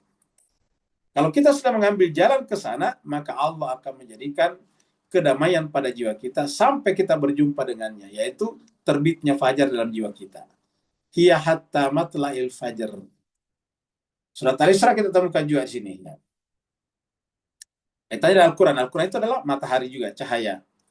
Wa idza qara'tal Qur'ana, apabila kamu baca Al-Qur'an, ingat membaca di sini bukan hanya sekedar membaca seperti biasa, tapi juga mentadabburi, karena itu mengatakan afala yatadabbaruna Al-Qur'an. Wa idza qara'tal Qur'ana ja'alna bainaka wa bainal ladzina la yu'minuna bil akhirati hijaban mastura. Kalau kamu membaca Al-Quran, maka kami jadikan antara kamu dan orang-orang yang tidak beriman dengan hari akhirat hijab mastur. Artinya orang yang tidak ikut mendukung atau kamu mengikuti Al-Quran itu adalah ada hijab yang menutupinya. Jadi artinya ada hijab, karena aslinya Al-Quran itu kan cahaya. Karena dia cahaya, harusnya kita mengikutinya. Setiap kita itu senang kepada cahaya. Bahkan ada orang yang naik ke atas gunung hanya untuk menyaksikan matahari terbit, sunrise. Orang pergi ke Gunung Bromo, bila-bila naik ke atas tuh tengah malam, supaya nanti pas pagi-pagi menyaksikan matahari terbit. Ya, seperti itu. Ya. Nah, tapi bagi mereka yang tidak beriman, tidak bisa melihat menyaksikan matahari. Kenapa? Ada hijab yang menutupinya, hijaban mastura. Jadi Al-Quran adalah cahaya, matahari ibaratnya. Kita hanya akan merasakan cahaya Al-Quran apabila kita membuka hijab yang menutupinya. Tetapi ya, hijab itu tidak akan pernah terbuka kalau kita tidak beriman. Karena kalau kita beriman, barulah hijab itu terbuka. Seperti biasa, sebelum kita tutup, kita lihat hadis berikut ini. Setan keluar saat matahari terbenam. Ingat, ini adalah punya makna-makna majasi ya. Ini adalah dari Jabir. An Jabir qal berkata. Qala Rasulullah sallallahu alaihi wasallam, Rasulullah sallallahu alaihi wasallam bersabda, La tursilu fawashiyakum wasibyanakum. Janganlah membiarkan fawashiyakum, ternak-ternak kalian, wasibyanakum, dan anak-anak kalian keluar. Tursilu ini keluar, membiarkan keluar maksudnya. Iza gabat asyamsu, pada saat matahari itu terbenam. Gabat itu dari kata gaib, menghilang, sudah mulai terbenam. Jadi kalau matahari terbenam, usahakan ternak jangan dibawa keluar lagi, anak-anak juga. Idza gabatis syamsu hatta tadhhaba fahmatunul isya, sampai hilangnya cahaya senja. Hatta tadhhaba fahmatul isya. Ini ingat, kalau senja ketika matahari sudah mulai gelap itu isya, namanya isya. Sampai tazhaba fahmatun. Fahmat itu adalah apa namanya, cahaya-cahaya senja. Biasa kalau sore itu setelah matahari terbenam ada tuh warna-warna jingga di sebelah barat. Nah, ketika warna jingga itu hilang, namanya alisya. Hatta tazhaba fahmatul isya fa inna syayatin, karena bukan syaitan itu tanba itu idza gabat, dia akan berkeliaran keluar idza gabatis syamsu, pada saat matahari terbenam. Hatta tadhhaba fahmatul isya, sampai kemudian ketika rona-rona merah itu hilang di waktu isya. Nah, apa yang bisa kita tangkap dari tempat ini adalah bahwasanya pada saat matahari terbenam itulah sebetulnya kejahatan bisa muncul. Ini yang bisa kita tangkap dari sini. Pada saat matahari terbenam itu kejahatan bisa muncul. Karena matahari itu adalah menerangi. Sedangkan ketika matahari tidak ada, dia muncullah kejahatan-kejahatan itu. Maka oleh sebab itulah, baik kejahatan seperti pencuri ternak, pengganggu anak-anak, seperti itu, maka semuanya bisa terjadi. Jadi kesimpulannya, kejahatan itu muncul ketika matahari terbenam dalam jiwa setiap orang. Dan kalau kita ingin menghilangkan kejahatan dimanapun, maka kita harus mengedukasi masyarakat agar bisa menerbitkan matahari dalam jiwanya. Itu intinya. Kita tidak bisa menghilangkan kejahatan, termasuk korupsi dan sebagainya, kalau kita tidak mengedukasi masyarakat menghilangkan kejahatan. Orang terkadang salut, di Eropa, di Amerika itu tidak ada korupsi. Tapi bukankah korupsi paling besar itu adalah membiarkan atau mendukung pembunuhan anak-anak yang terjadi di Palestina? Itu bahkan lebih buruk daripada korupsi memakan uang negaranya. Lebih buruk. Ya. Apa sebabnya? Mereka membunuh anak-anak sampai 70.000 orang. Bahkan sejak tahun 48 sudah jutaan orang dibunuh, dirampas hak-haknya, ya. Dan mereka membiarkannya. Hadis ini riwayat Imam Muslim nomor 3757. Hadis berikutnya, melihat Tuhan dengan jelas. Ingat semua ini makna majasi ya. Karena kalau melihat Tuhan dengan jelas dengan mata, maksudnya itu tidak mungkin ya. Karena Tuhan itu bukan benda yang menerima cahaya matahari atau cahaya lilin. Ya. Ini adalah dari mana ini? Dari Jabir juga ini, apa? Dari Jarij ya. Dari ini haddatsana Jarirun bukan Jarij, Jarirun. Jadi Jarir qala berkata, kharaja alaina Rasulullah sallallahu alaihi wasallam. Jadi Jarir mengatakan, Rasulullah sallallahu alaihi wasallam keluar bersama kami. Ini kharaja alaina, keluar menjumpai kami. Sahabat Rasulullah sallallahu alaihi wasallam keluar menjumpai kami atau bersama kami Lailatan al-Badri, pada suatu malam di waktu bulan purnama. Ini lailatan di suatu malam, Lailatul Badri di suatu malam yang purnama. Di lailata, bukan lailatan, Lailatul Badri di suatu malam yang purnama. Faqala, lalu kemudian Nabi berkata, innakum satarawna rabbakum yaumal qiyamati kama tarawna hadza.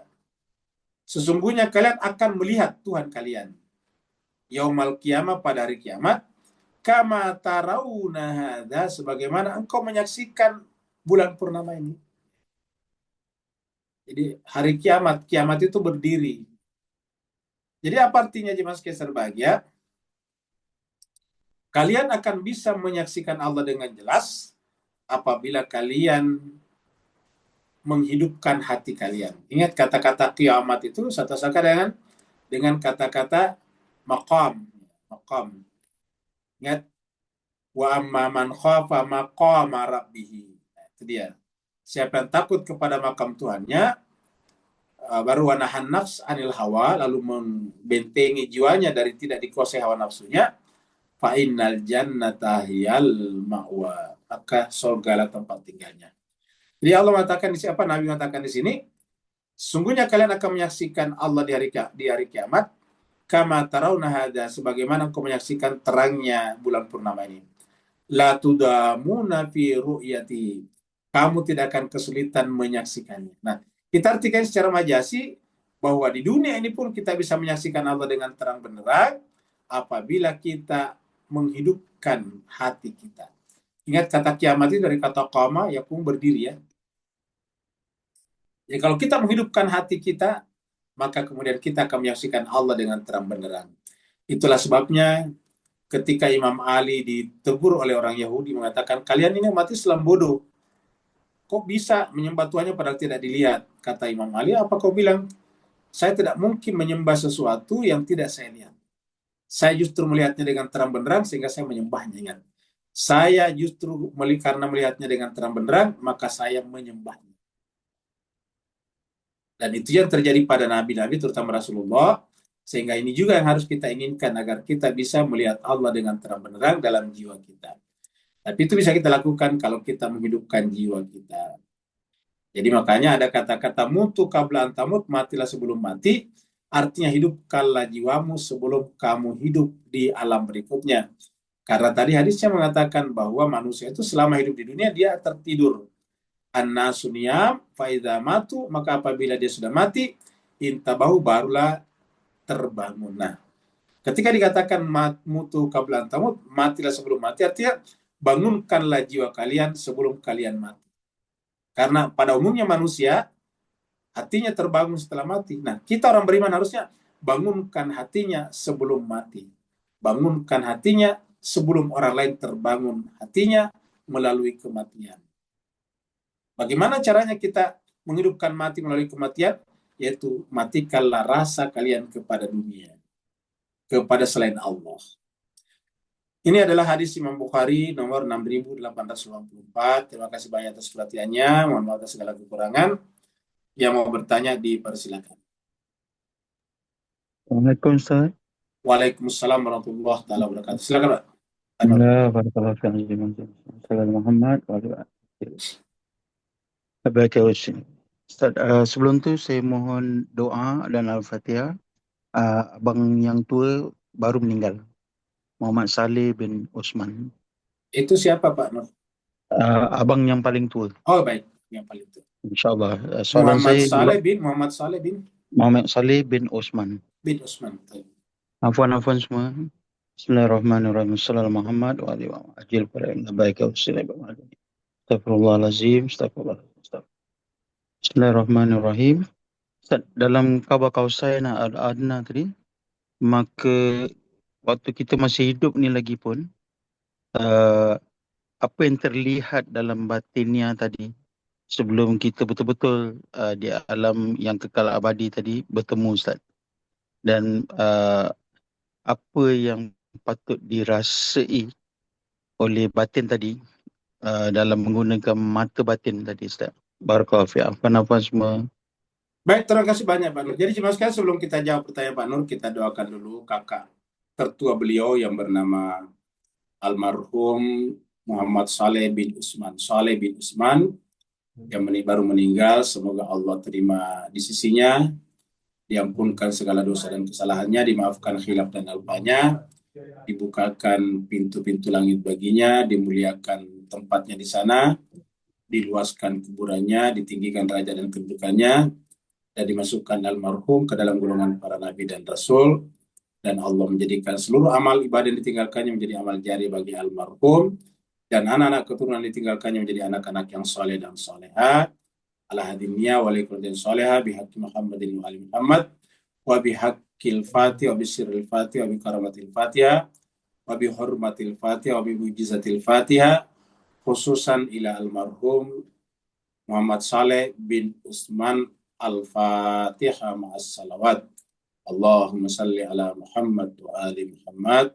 Allahumma salli ala Muhammad wa ali Muhammad. Allahumma salli ala Muhammad wa ali Muhammad. A'udzu billahi minasy syaithanir rajim. Bismillahirrahmanirrahim. Alhamdulillahi rabbil alamin. Arrahmanir rahim. Maliki yaumiddin. Iyyaka na'budu wa iyyaka nasta'in. Ihdinas siratal mustaqim, siratal ladzina an'amta 'alaihim ghairil maghdubi 'alaihim waladdallin. Amin. Mewakili seluruh jemaah yang hadir pada malam hari ini, menyampaikan turut berduka cita sedalam-dalamnya kepada Pak Nur dan keluarga besarnya atas kepergian kakanda tercinta almarhum Saleh bin Usman. Nah, kita jawab pertanyaan Pak Nur tadi, bagaimana perasaan kita ketika itu terjadi. Nah, jemaah sekalian berbahagia, kita sudah sampaikan dulu bahwa kita manusia ini memiliki 4 tingkatan penalaran. Penalaran paling dasar namanya nalar bayani. Kemudian berikutnya naik sedikit lebih tinggi namanya nalar jadali. Naik lebih tinggi lagi namanya nalar burhani. Kalau yang di bawah tadi kan bayani, sekarang burhani. Nah, yang paling tinggi lagi adalah namanya irfani. Nah, pada tingkat jadali itu adalah logika sangat penting, mantik sangat penting. Pada tingkat burhani, maka yang penting adalah hikmah, filsafat, menerangkan sesuatu sesuai dengan apa adanya hakikatnya. Jadi hakikat segala sesuatu. Termasuk berbicara tentang Tuhan dibicarakan secara burhani. Makanya di dalam Al-Quran, kalau ada yang mengatakan Tuhan itu punya anak, maka Allah mengatakan hatu burhanakum in kuntum shadiqin.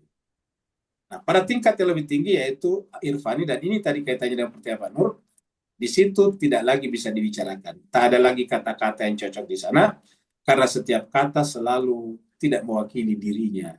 Setiap kata akan membatasi keluasan dirinya.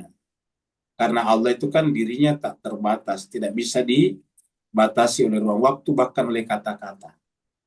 Oleh sebab itulah ketika sampai pada dirinya, maka tidak ada lagi kata-kata, yang ada hanya rasa saja, zauq.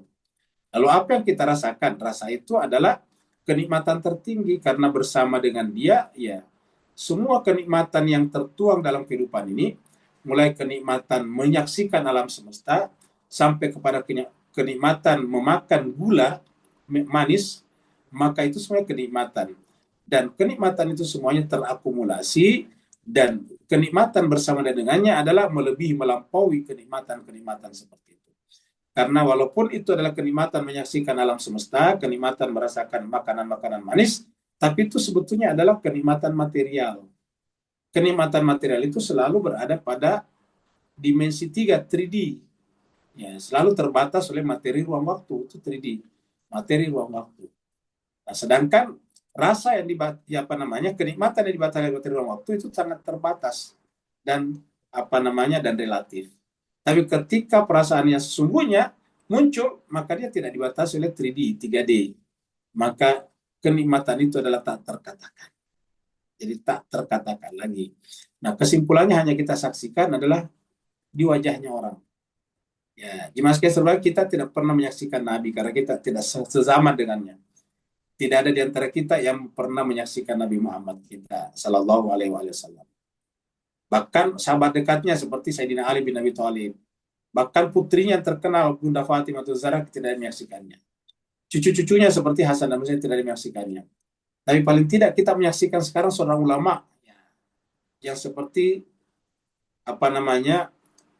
Ayatullah Ali Khamenei. Kita saksikan di televisi di mana-mana. Kita sering menyaksikan berbicara di syuting, dan itu syutingannya benar, bukan dibuat oleh AI misalnya. Mungkin ada AI juga, tapi kalau di berita rata-rata adalah memang syutingan dari Iran. Nah, kita menyaksikan sendiri, coba lihat. Pernah nggak kita menyaksikan di wajahnya ada kerut, ada ada rasa tegang? Nggak ada sama sekali. Dalam kondisi, bayangkan, kapal induk yang dianggap sebagai pangkalan militer mengapung terbesar, karena di sana ada pesawat-pesawat canggih, F-35, F-18, F-55 dan sebagainya. Semuanya ada di sana dan siap menyerang negara manapun yang tidak disukainya. Dan Iran, Ali Khamenei berada di puncak Iran yang diancam itu, tapi dia justru tidak pernah merasa terancam, tidak pernah merasa takut, tidak pernah merasa gentar. Coba lo saksikan berbicara. Kalau ingin sering menyaksikan Ali Khamenei berbicara, rajinlah nonton Press TV, presstv.ir, presstv.ir, Press TV. Jangan presstv.com atau presstv.com. Kalau presstv.com itu di-ban oleh Amerika, jadi tidak bisa dibuka. Jadi kalau mau buka Press TV yang langsung dari Iran, itu adalah presstv.ir, .ir. Jadi presstv.ir. Nah, itu dia. Nah, kita bisa menonton di sana langsung, streaming dari, nanti tinggal pencet live-nya atau cari videonya yang sudah ada tentang Ali Khamenei, bisa kita menyaksikannya. Kita tidak menyaksikan kerut di wajahnya. Bayangkan dengan kita, kita berselisih sedikit saja dengan orang, itu sudah mulai kelihatan di wajah-wajah kita, kelihatan tidak tenang, amarah, dan sebagainya. Kalau beliau tetap tenang. Padahal dia bukan nabi, bukan imam. Bayangkan itu. Bagaimana dengan yang lebih tinggi dari beliau, imam misalnya. Yang lebih tinggi dari misalnya nabi, luar biasa. Karena ini ada kenyataan, ini faktanya ada. Ya, sekarang kita bisa menyaksikan. Mohon maaf, Bapak sekalian, kita sekarang kan punya pemuka-pemuka agama lain. Coba bandingkan kalau pemuka agama lain dengan beliau dari sisi wajahnya. Beda sekali kan? Kan ada di agama-agama lain juga punya pemuka-pemuka agama besar. Itu sangat berbeda sekali. Dan pemuka agama lain kan tidak pernah terancam seperti ini. Ya, pemuka agama saudara-saudara kita di Katolik kan ada di Vatikan, tapi tidak terancam. Dia justru ditolong, dibantu oleh negara-negara yang mengancam. Tetapi kita saksikan wajah beliau tetap tenang, tetap memancarkan cahaya aura kemanusiaan, penuh cinta dan kasih sayang, bahkan kepada orang-orang yang mengancamnya sekalipun. Tidak pernah sekalipun menggunakan kata-kata kasar kepada Donald Trump, tidak pernah. Padahal Donald Trump itu menggunakan kata kasar kepadanya, tetapi beliau tidak pernah menggunakan kata kasar. Luar biasa. Nah, ini adalah kira-kira yang bisa kita lihat faktanya kaitannya dengan pertanyaan Pak Nur tadi. Ada lagi yang lain sebelum kita tutup? Ada di chatroom. Baik, kita ke chatroom.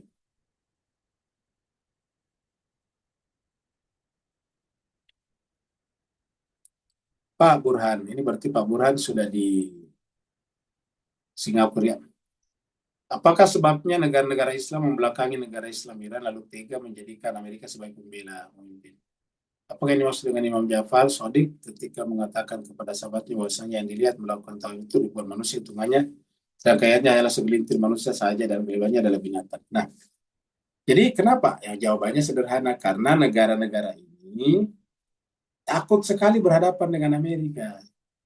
Jadi mereka tidak berani membelakangi Amerika. Jadi lebih baik membelakangi Iran.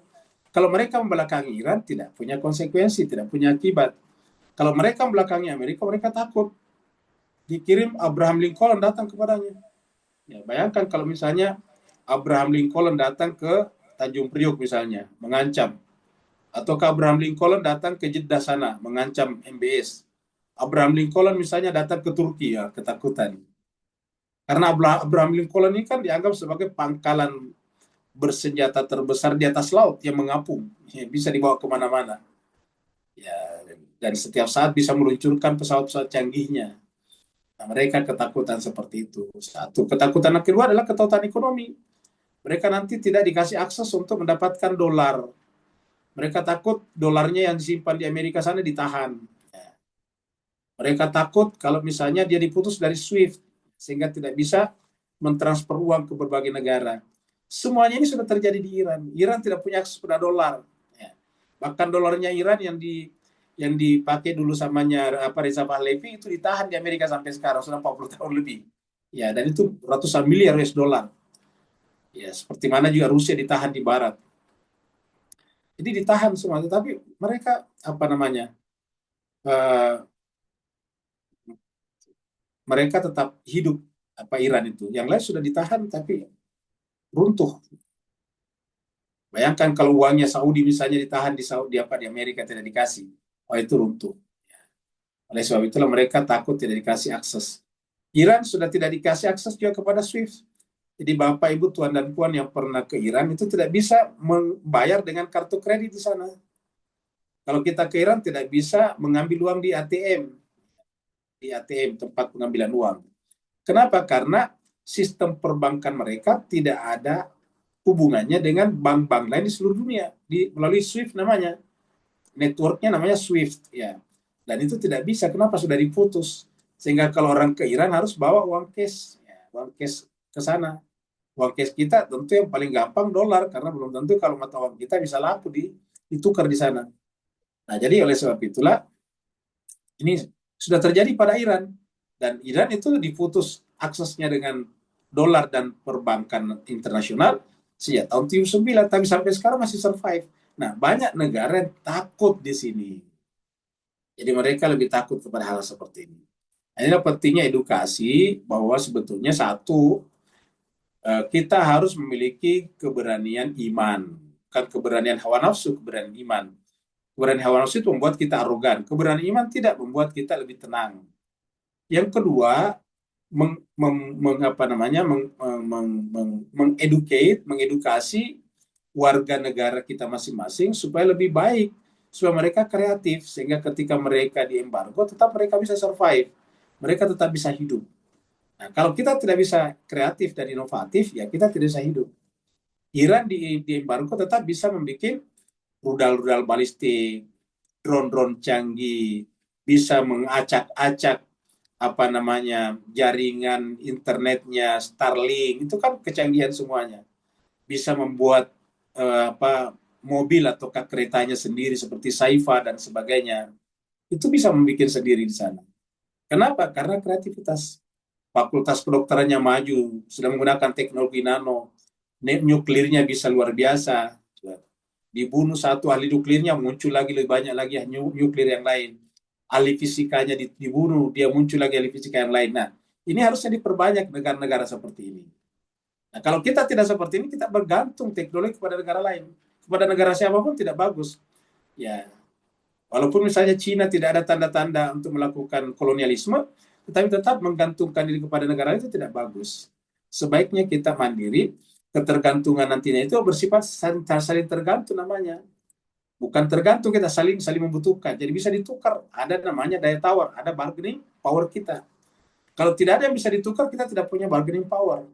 Tidak punya daya tawar. Oleh sebab itulah kita harus mengedukasi masyarakat kita untuk inovatif dan kreatif. Itulah sebabnya kita menganjurkan banyak orang belajar, dan pembelajaran kita di kelas-kelas kita di Rumah Kajian Al-Quran Baru ini, walaupun kelihatannya Al-Quran, tetapi mengasah kemampuan kita untuk bersifat inovatif.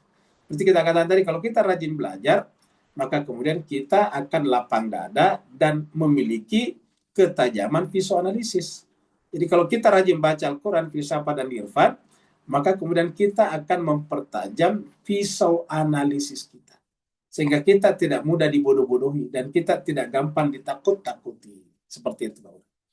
Saya kira kalau tidak ada lagi kita akhir sampai di sini. Terima kasih banyak Bapak Ibu sekalian atas perhatiannya. Mohon maaf atas segala kekurangan. Wassalamualaikum warahmatullahi taala wabarakatuh. Waalaikumsalam. Salam, makasih Ustaz. Allah.